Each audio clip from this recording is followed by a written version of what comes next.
Kunsari panci panci panci panci baglung bagi. Nasi tangas atau yang biasa disebut nasi kangkang adalah satu jenis pelet sihir hitam yang digunakan untuk menaklukkan hati suami. Perbuatan ini digunakan pada zaman dulu agar sang suami tidak berbuat serong dan bertekuk lutut. Disutradarai oleh Hashim Rejab, film ini berkisah tentang hubungan persahabatan suami dengan lawan jenis yang mengusik kedamaian hati istri tercinta. Selama bertahun-tahun menjalani hubungan, sang suami selalu memprioritaskan sahabat wanitanya itu. Apakah ia menggunakan pelet nasi tangas untuk mengikat hati sang suami?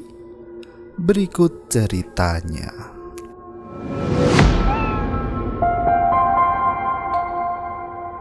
Kisah diawali dengan penggalan hadis yang diriwayatkan oleh Abu Daud berupa penjelasan tentang perbuatan-perbuatan yang termasuk kerana syirik. Di suatu malam, seorang wanita sibuk menanak nasi dan mencampurkan berbagai macam rempah untuk membuat nasi lemak. Sajian khas itu diletakkan di atas daun pisang dan disiram sambal serta teri. Mentimun dan telur menjadi pelengkap nasi lemak yang segera bisa disantap selagi hangat. Namun, nasi yang masih panas dan baru matang itu ditetesi darah untuk diberikan pada seseorang.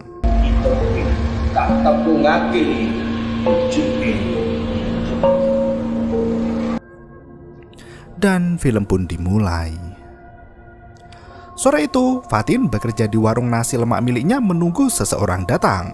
Sajian nasi lemak di warungnya itu laris manis hingga tersisa satu bungkus saja. Seorang pembeli hendak membeli nasi yang ada, namun Fatin berkata bahwa nasi itu sudah dipesan orang lain.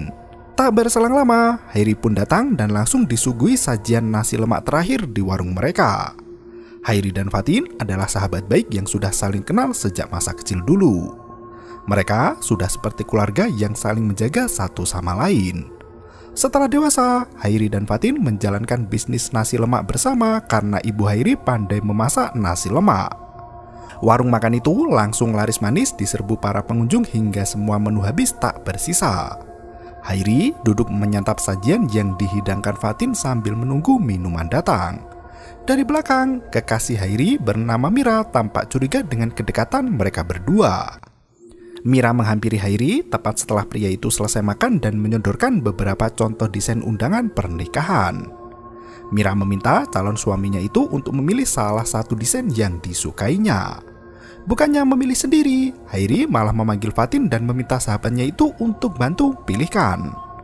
Mira tampak sangat resah dan tak suka dengan hubungan persahabatan suaminya yang melampaui batas teman biasa. Setelah melalui proses panjang, pesta perkawinan antara Hairi dan Mira pun digelar secara meriah. Mak Ton, ibu kandung Hairi, menegur Pak Bakar dengan kasar dan meminta suaminya itu untuk ikut menyambut tamu.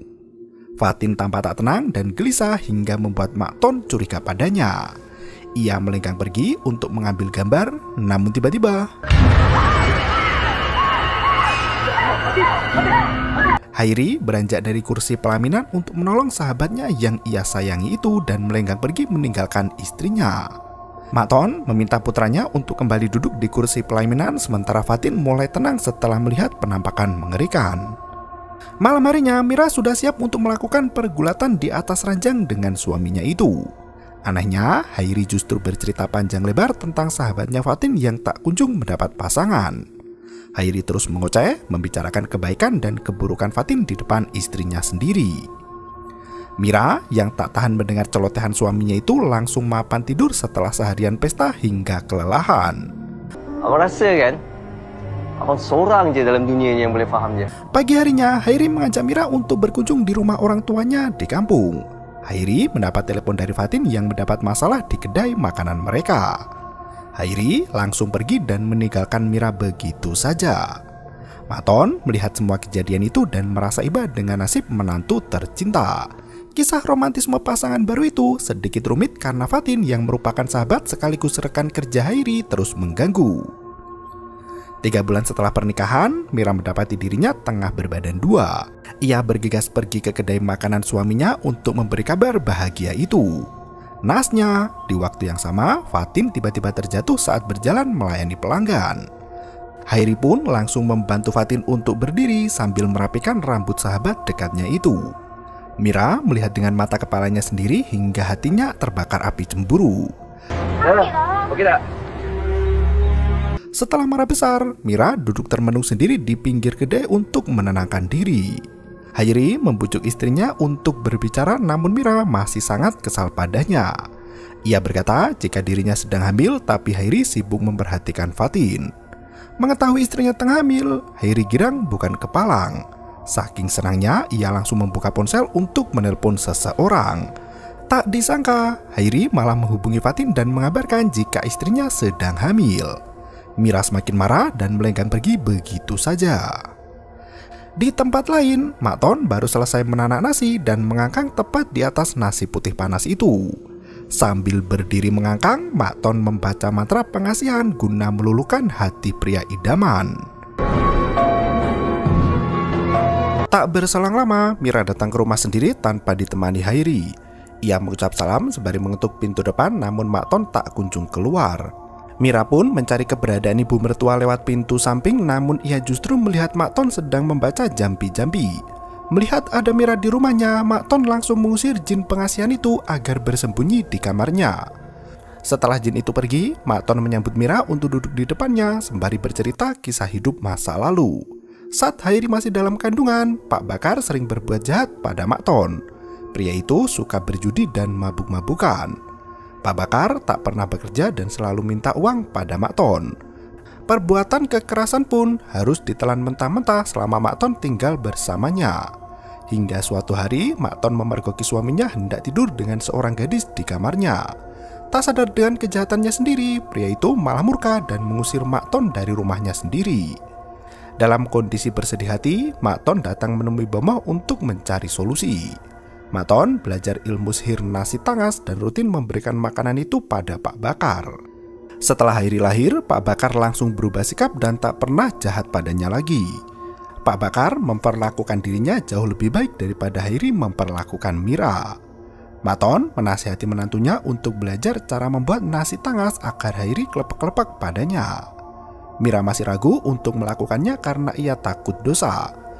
Mak Ton mencoba meyakinkan Mira dengan berkata jika sajian makanan itu tidak berdosa karena dihidangkan untuk suaminya sendiri, bukan untuk suami orang lain. Mak Ton masih membujuk Mira untuk melakukan hal yang sama seperti dirinya dan berkata hendak membantu. Jika Mira setuju, Mak Ton akan memperkenalkan Mira dengan bomoh langganannya, yaitu Mbah Senu. Untuk mempengaruhi Mira, Mak Ton berkata jika Fatin bisa saja sudah memberikan nasi tangas untuk Hairi hingga putranya itu tidak bisa lepas memikirkan Fatin. Tak berselang lama, Mak Ton memanggil Pak Bakar untuk segera menyantap sajian di atas meja. Pria itu terlihat linglung dan hanya menuruti perintah Mak Ton saja. Berkat nasi tangas, Pak Bakar selalu menurut dan memberikan apapun yang diminta oleh istrinya. Mira masih ragu untuk menggunakan cara zaman orang dulu. Ia memilih untuk berusaha sendiri dan menjodohkan Fatin dengan teman kuliahnya dulu yang bernama Faiz. Mira sengaja datang ke kedai di pagi hari bersama Faiz dan memperkenalkannya dengan Fatin. Mira juga rela menggantikan pekerjaan Fatin agar gadis itu mau menjalin proses pendekatan dengan Faiz.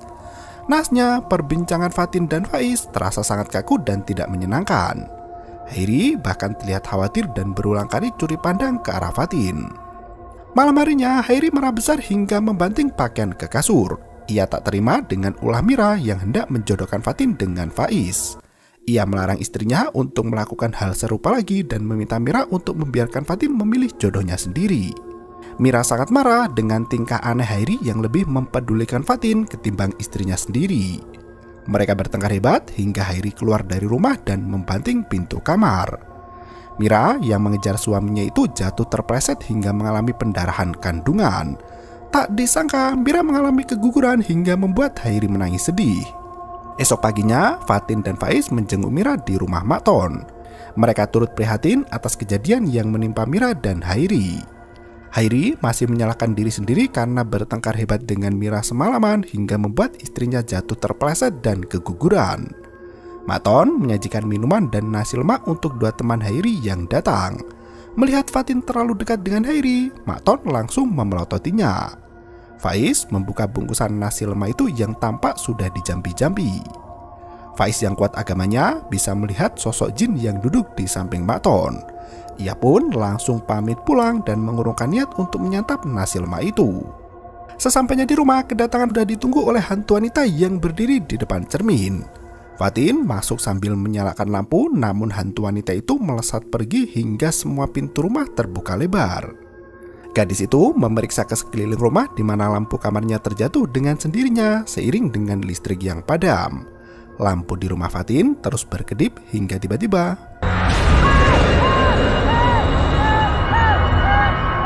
Fatin berteriak kencang ketakutan sembari menangis histeris. Sosok hantu wanita itu kembali muncul seolah enggan membiarkan Fatin hidup dengan tenang.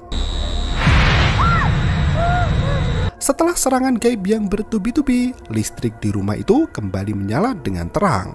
Anehnya, terdengar suara dari sampingnya yang ternyata itu adalah Faiz. Fatin langsung memeluk tubuh Faiz setelah mengalami kejadian mistis di rumahnya sendiri.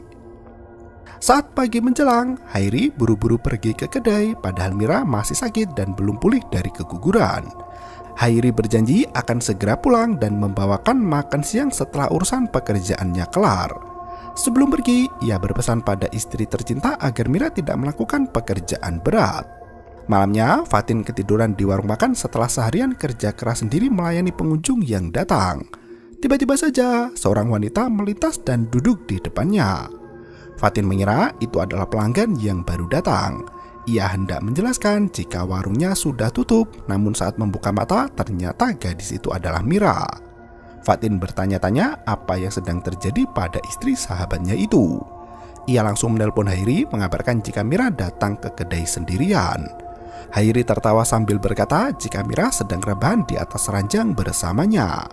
Hairi mengira si Fatin hendak mengerjai dirinya. Fatin justru merasa dikerjai karena ia melihat sendiri sosok Mira yang duduk di kursi kedai.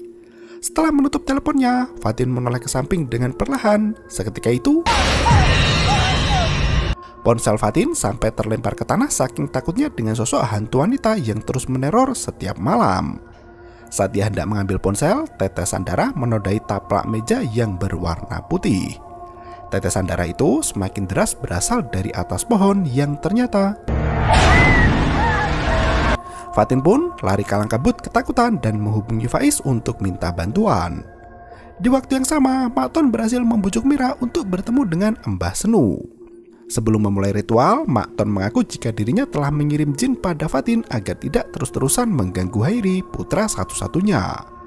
Mira pun bercerita jika Fatin mulai sakit-sakitan setelah diteror oleh makhluk halus di setiap malam. Mbah Senu mulai mengajarkan cara untuk membuat nasi tangas pada Mira. Karena usianya masih muda, Mira harus meneteskan darah haidnya ke atas nasi yang baru matang pada dini hari sebelum subuh menjelang. Dengan cara itu, Hairi akan makin cinta dan kelep-kelepek saat melihat Mira. Pagi harinya, Fatin tak enak badan dan masih tak masuk kerja di kedai makanannya. Faiz datang menjenguk dan menawarkan bantuan pada Fatin setelah mendengar cerita tentang kejadian mistis semalam. Tak berselang lama, ibu Fatin yang bernama Mak Zai datang dan berkenalan dengan Faiz. Hairi bergegas pergi ke kedai karena Fatin libur hingga tak ada yang menjaga warungnya itu. Mira terlihat kesal karena Hairi melanggar janji untuk menonton film bersamanya. Hairi sampai pulang terlambat hanya untuk menonton bola di kedai bersama Fatin yang baru datang. Beberapa pengunjung kedai pun ikut nobar hingga waktu cepat berlalu. Mira yang curiga karena suaminya tak kunjung pulang, datang sendiri ke kedai dan melihat kedekatan Hairi dengan Fatin yang sangat menyakiti hati. Setelah kejadian itu, Mira pun bertekad membuat nasi tangas untuk menaklukkan cinta suaminya sendiri. Tepatnya dini hari sebelum azan subuh berkumandang, Mira diam-diam pergi ke dapur. Hairi masih tidur namun ngelindur memanggil nama Fatin yang kalah menjagokan klub sepak bola. Mira bergegas menanak nasi dan berganti pakaian mengenakan sehelai kain. Setelah nasi matang, Mira membawa nasi itu ke kamar mandi untuk ditetesi cairan dari anunya. Sosok jin peliharaan Mbah Senu sudah menunggu dengan setia untuk ikut menikmati sajian malam itu. Mira membaca mantra yang sudah diajarkan Bomo hingga darah haidnya mengucur ke panci. Sosok jin yang sudah menunggu langsung menjilati darah dari kaki Mira. Sinang Bani. Tukoan. Pagi harinya, Mira memasak nasi goreng dan memaksa Hari untuk memakannya. Hari tak sempat memakan sarapan karena ia harus segera pergi. Mira bersikeras dan membungkus makanan itu agar disantap suaminya sambil bekerja. Mira berpesan agar Hairi menghabiskan nasi goreng buatannya tanpa berbagi pada orang lain. Sesampainya di kedai, Hairi langsung berduaan dengan Fatin yang duduk di meja kasir. Fatin masih mengeluhkan kejadian mistis yang selalu menyelimutinya di setiap malam. Sambil menunggu pelanggan datang, Hairi hendak menyantap nasi goreng buatan Mira di meja kerja. Belum sempat makan, ia menjatuhkan nasi goreng itu karena ada pelanggan yang hendak membayar. Di waktu yang sama, Mira kena marah ibu mertua karena membungkus nasi tangas ke dalam wadah plastik untuk suaminya. Mak Ton berpesan agar nasi tangas itu dibungkus menggunakan daun pisang. Dengan begitu, aroma anyir darah haid tidak tercium lagi setelah dicampur ke nasi. Mak Ton memaksa Mira untuk mencoba sekali lagi dan dipastikan Hairi menyantap nasi tangas itu di depannya.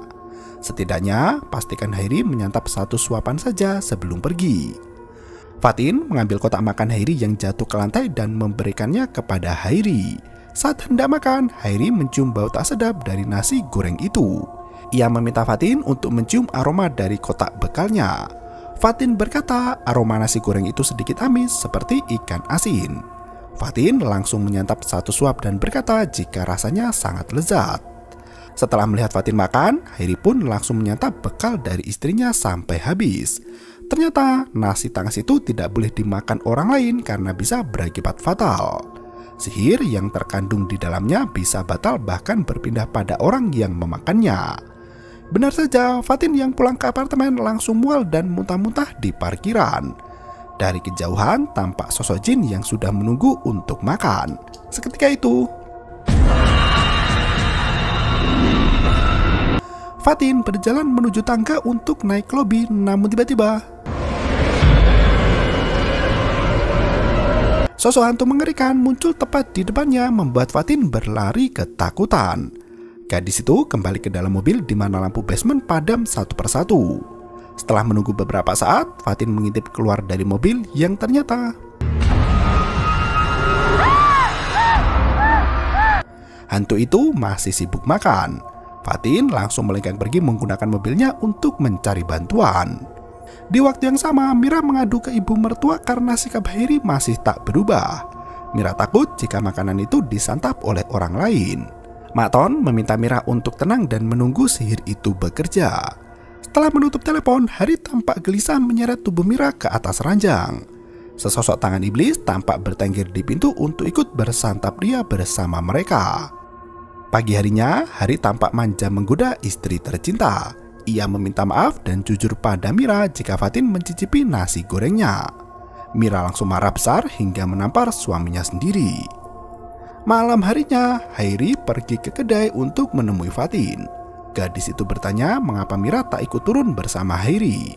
Pria itu tertawa sembari menoreh ke arah mobilnya yang kosong. Ia berkata jika Mira tidak ikut ke kedai. Fatin langsung memeriksa ke dalam mobil Hairi yang ternyata paginya, Hairi makan bekal dari istrinya di kedai sambil bekerja. Ia makan dengan sangat lahap, padahal yang sebenarnya disantap adalah cacing tanah. Fatin yang berada di meja kasir mendapat telepon dari ibunya. Mazai sudah bertemu dengan seorang ustadz dan berkata jika Fatin terkena gangguan sihir. Dari keterangan Ustadz Daus, orang yang hendak menyantet Fatin adalah Mira. Fatin langsung menolak mentah-mentah perkataan ibunya. Ia yakin Mira tak mungkin melakukan hal seburuk itu hanya untuk mencelakai dirinya. Setelah menutup telepon, Hairi berjalan melintas di depan Fatin. Tingkah Hairi pagi itu sangat aneh tak seperti biasanya. Hairi seolah tak melihat keberadaan Fatin dan sangat cuek kepada sahabatnya itu. Saat malam menjelang, Hairi masih tak mau berbicara bahkan bersanteria di kedai tanpa melayani pesanan pelanggan. Fatin pun geram karena semua pembeli di sana sampai pergi dari kedai karena terlalu lama menunggu makanan datang. Ia berteriak menyadarkan Hairi yang seharian linglung tak bertenaga. Mereka sampai berdebat kencang membuat para pengunjung terkejut mendengar pertengkaran itu. Hairi pun tersadar akan perbuatan kasarnya dan langsung minta maaf. Fatin menyeret Hairi ke belakang dan menyarankan agar Hairi istirahat di rumah jika merasa tak enak badan. Mira muncul dengan gaun merah menawan yang langsung menyihir Hairi menjadi linglung lagi. Sesampainya di rumah, Mira menelpon Mak Ton mengeluhkan sikap Hairi yang bermalas-malasan dan terus tidur seharian. Mak Ton tertawa dan berkata jika hal itu lumrah saja, apalagi Hairi baru kena sihir nasi tangas. Mak Ton menyarankan Mira untuk memberi instruksi apapun pada Hairi. Sudah bisa dipastikan semua keinginan Mira akan dituruti. Mira langsung mencoba saran dari ibu mertuanya itu. Ia meminta Hairi untuk berbelanja besar esok hari. Hairi langsung semangat dan melenggang pergi ke kedai. Ia mengambil semua uang yang ada di kasir untuk dirinya sendiri. Fatin yang melihat hal itu pun terkejut bukan kepalang. Hasil penjualan harian di kotak kasir masih penghasilan kotor yang harus digunakan untuk membeli kebutuhan harian warung mereka. Hairi sama sekali tak mendengar perkataan Fatin dan langsung pergi membawa semua uang tanpa tersisa. Ia membelikan istrinya kalung emas dan pakaian baru yang disukainya. Meski sudah lelah, malam itu Mira minta jatah dan harus dituruti oleh Hairi. Setelah beberapa hari berlalu, Fatin mencoba berbicara baik-baik jika hutang kedai mereka sudah mencapai 50.000 ringgit Malaysia, setara dengan 167 rupiah. Apalagi Hairi sudah 8 hari tidak ikut bekerja. Semenjak makan nasi tangas, kesabaran Hairi jadi setipis tisu. Ia langsung marah mendengar ocehan Fatin dan berkata hendak menjual semua aset kedai itu agar bisa segera dibagi dua. Fatin sangat muak dengan perubahan sikap Hairi yang semakin menjadi-jadi. Ia melenggang pergi pulang ke apartemen dan berendam air sabun di bak. Fatin berusaha menenangkan pikiran dan tidur di ranjang kamarnya. Saat terlelap dalam mimpi, Fatin mendengar suara bisikan setan yang sangat mengerikan. Ia pun membuka mata yang ternyata Fatin terbangun masih berada di dalam bak mandi penuh air. Tiba-tiba Mak Zai dan Faiz langsung datang begitu mendengar teriakan Fatin dari kamar mandi. Malam itu juga Fatin diseret menuju ke rumah Ustadz Daus untuk dilakukan ruqyah. Ustadz itu memberikan air yang sudah didoakan sembari terus melantunkan ayat pengusir iblis. Setelah menegak air doa, Fatin langsung mual dan muntah-muntah. Dari muntahan itu tampak ada nasi yang berwarna hitam. Ustadz Daus menegaskan nasi hitam itu adalah bahan sihir yang tak bisa dicerna oleh lambung. Pak Ustadz menegaskan bahwa wanita yang menyantet Fatin memendam kebencian yang amat besar di mana makanan itu adalah bukti dari kebusukan hati. Selain itu, ada santet dari orang lain yang sengaja mengirim saka ke rumah Fatin. Itulah sebabnya Fatin selalu mimpi buruk dan ketakutan melihat penampakan. Di waktu yang sama, Mak Ton merasa kepanasan dalam tidurnya sementara Pak Bakar keheranan sendiri melihat tingkah istrinya itu. Pak Bakar langsung mengambil koran untuk mengipasi tubuh Mak Ton yang kepanasan. Tak disangka, sosok jin pengikut Mak Ton muncul dan menampakkan diri di depan Pak Bakar. Pria itu sampai terjungkal menyaksikan istrinya tidur dengan memeluk setan. Pagi harinya, Hairi hendak pergi ke kedai untuk menyelesaikan permasalahan finansial. Mira langsung marah dan tak membiarkan suaminya pergi. Hairi bingung harus bagaimana hingga ia membenturkan kepalanya ke tembok. Akhirnya, Mira memperbolehkannya pergi. Malam harinya, Hairi bertemu Fatin dan Faiz yang membujuknya untuk pergi menemui Ustadz Daus. Awalnya, Hairi langsung mau ikut dengan mereka, namun tiba-tiba iblis bengis kembali membisikkan mantra agar Hairi tidak jadi ikut. Hairi langsung masuk kembali ke dalam mobil dan melenggang pergi begitu saja. Sesampainya di rumah, Mira memberikan nasi tangas untuk Hairi, namun suaminya itu menolak.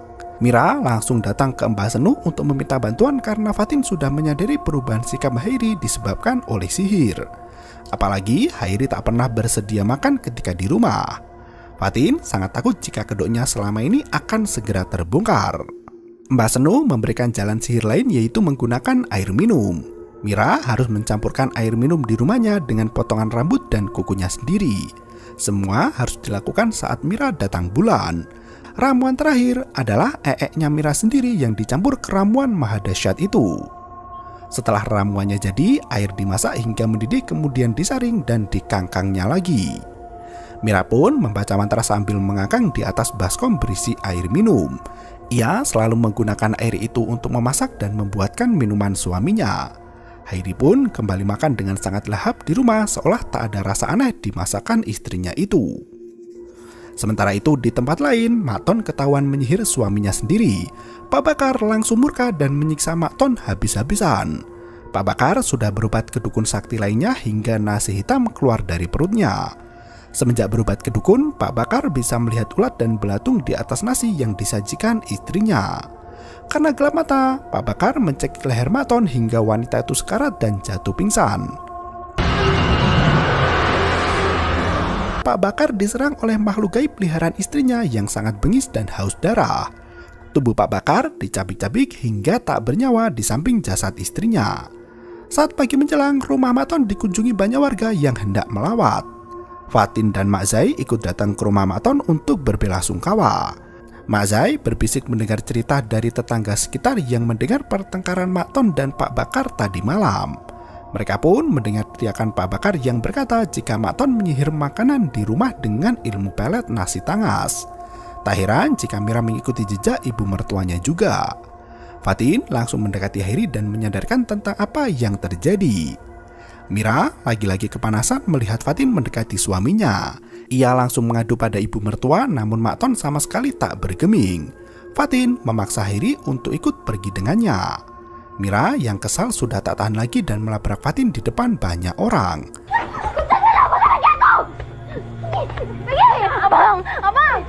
Mak Zai dan Faiz langsung menyeret Fatin pergi agar selamat dari amukan Mira.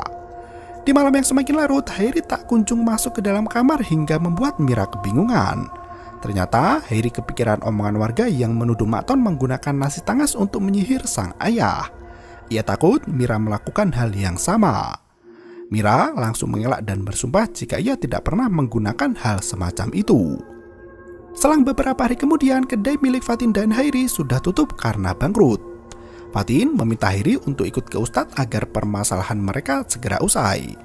Fatin sampai merayu dan merengek sahabatnya tapi mesra itu agar mau dibawa berobat. Di waktu yang sama, Mira meminta bantuan Maton karena Hairi sudah curiga dengan nasi tangas buatannya. Naas, Maton hanya bisa diam sembari menitikkan air mata. Malam itu juga, Hairi diruqyah oleh Ustadz Daus hingga muntah-muntah dan kejang-kejang. Ustadz Daus menegaskan jika Hairi terkena sihir nasi tangas di mana makanan itu tak akan bisa dicerna lambung. Mira kembali menemui Mbah Senu untuk meminta bantuan karena Hairi semakin curiga pada dirinya. Mbah Senu meminta Mira untuk mempersiapkan diri karena mereka akan melakukan ritual sihir yang jauh lebih dahsyat dari nasi tangas biasa. Syarat ritual itu adalah berhubungan badan dengan pria selain Hairi. Mira dipaksa melayani Mbah Senu jika kedoknya tak mau terbongkar seperti Maton. Hairi pulang ke rumah ibunya mencari keberadaan Mira yang tak bisa ditemukan di mana-mana. Maton masih bersedih dan hanya terdiam melamun tanpa melakukan apapun juga. Hairi menangis sejadinya di depan ibu tercinta. Maton akhirnya mengatakan apa yang sebenarnya terjadi pada dirinya dan juga Mira.